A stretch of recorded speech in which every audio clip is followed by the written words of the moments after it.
सबसे पहले आप सब लोगों के प्रति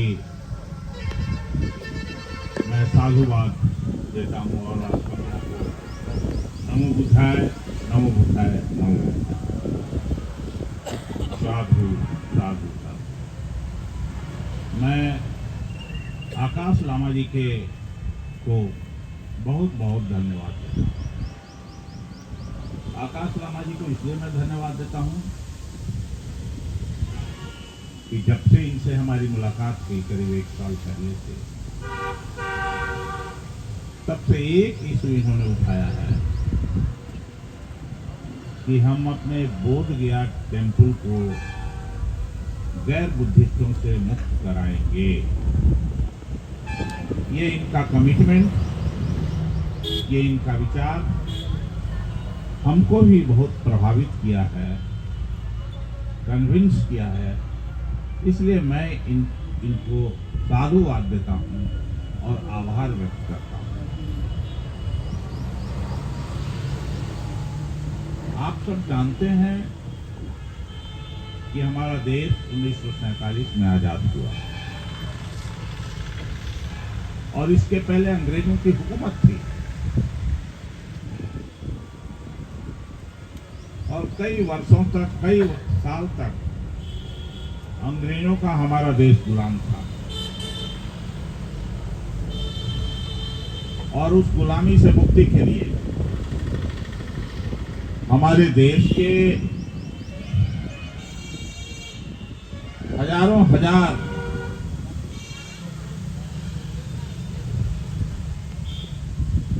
दलित, पिछड़े, कमजोर वर्ग के लोग शहीद हो गए, जिनका नाम इतिहास के पन्नों में खोजने पर जल्दी नहीं मिलता। कल हमारी एक बात बिहार के मजबूत आईएएस जो भारतीय प्रशासनिक सेवा के अफसर थे और कई जिलों का डीएम और भारत सरकार में भी रहे, अभी 2 साल पहले रिटायर कर गए। उन्होंने मुझे फोन किया और कहा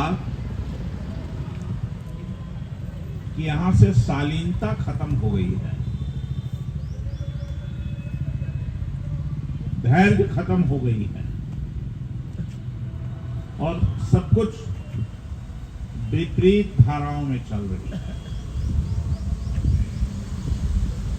तो मैं जब आपको देखता हूं यहां बैठा, तो फिर मैं सोच रहा हूं कि बात तो वास्तव में सही है। शालीनता, धैर्य आप रखे हैं और बाकी लोगों ने तो खो दिया है। देख करके कोई आपका नोटिस, हमारा नोटिस नहीं ले रहा। जब देश मेरा आजाद हुआ अंग्रेजों से, तब हम लोगों ने, जो डॉक्टर भीमराव अंबेडकर ने संविधान बनाया, तो उस संविधान में लिखा और मूल अधिकार में अंकित है कि हमारे यहाँ हर एक धार्मिक स्वतंत्रता होगी। हर व्यक्ति को अपना अपना अधिकार होगा, अपने अनुसार धर्म के अनुसार, और राज्य उसमें कोई छेड़छाड़ नहीं करेगी और हर आदमी को बोलने का अधिकार होगा।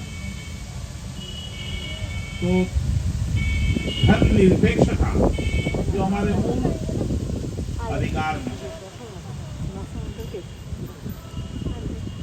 वो तो हमको अभी आजकल दिखाई नहीं पड़ रहा है। और इसकी, जब हमारा संविधान बना उसी समय इसका नींव भी डाल दिया गया धर्मनिरपेक्षता के विरोध में।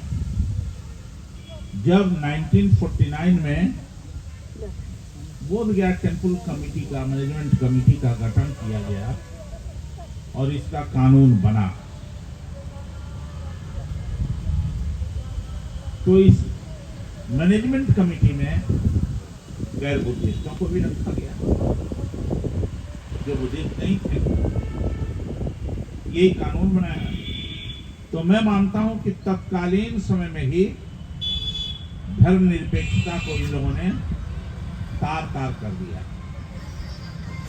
चाहे जो कोई भी हो। और इसलिए किया कि शायद उनको एहसास था कि बुद्धिस्ट लोगों को, जो बुद्ध के मानने वाले लोग हैं, उनका ध्यान इस पर नहीं जाएगा। शायद यही सोच करके, या इतने कमजोर हैं कि इनको कुछ भी किया जा सकता है इस तरह से, जिसका प्रमाण भी है बोधगया टेम्पल में लूट, कमेटी में जो किया है उसके संपदा में लूट है। गैर बुद्धिस्टों को रखा गया। एक बार हम लोगों ने चेष्टा किया था 2006 में, जब यहाँ के गवर्नर थे गवई साहब, जो महाराष्ट्र के रखने वाले थे, धर्मभूमि के नजदीक थे, नागपुर के रहने वाले, जो कुछ लोगों को याद होगा गवई साहब के बारे में। तो हम लोगों ने बहुत इस पर चर्चा किया था। के बौद्ध जी भी हैं यहाँ। तत्कालीन समय में गवई साहब के साथ जिनके बेटा आगे सुप्रीम कोर्ट के जज भी हैं आज के तारीख में। तो गवई साहब के प्रयास से ही जब कमेटी के मैनेजमेंट कमेटी का गठन होने लगा, तो एक सेक्रेटरी लाए गए थे दोर्जे साहब को। उनके आने के बाद थोड़ी रौनकता आई बोधगया में, और मैनेजमेंट ठीक से चला।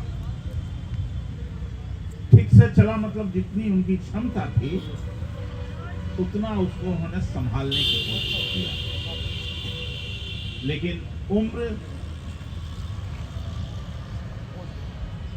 और उम्र के साथ शरीर हमेशा साथ नहीं देता है, दिमाग के जैसा। नतीजा हुआ कि उन्होंने स्वेच्छा से यहाँ छोड़ दिया दोर्जे साहब, और वापस चले गए। लेकिन वापस जाते समय उनका मन भी बहुत दुखी हमको लगा था, क्योंकि वो नहीं चाहते थे कि यहाँ किसी दूसरे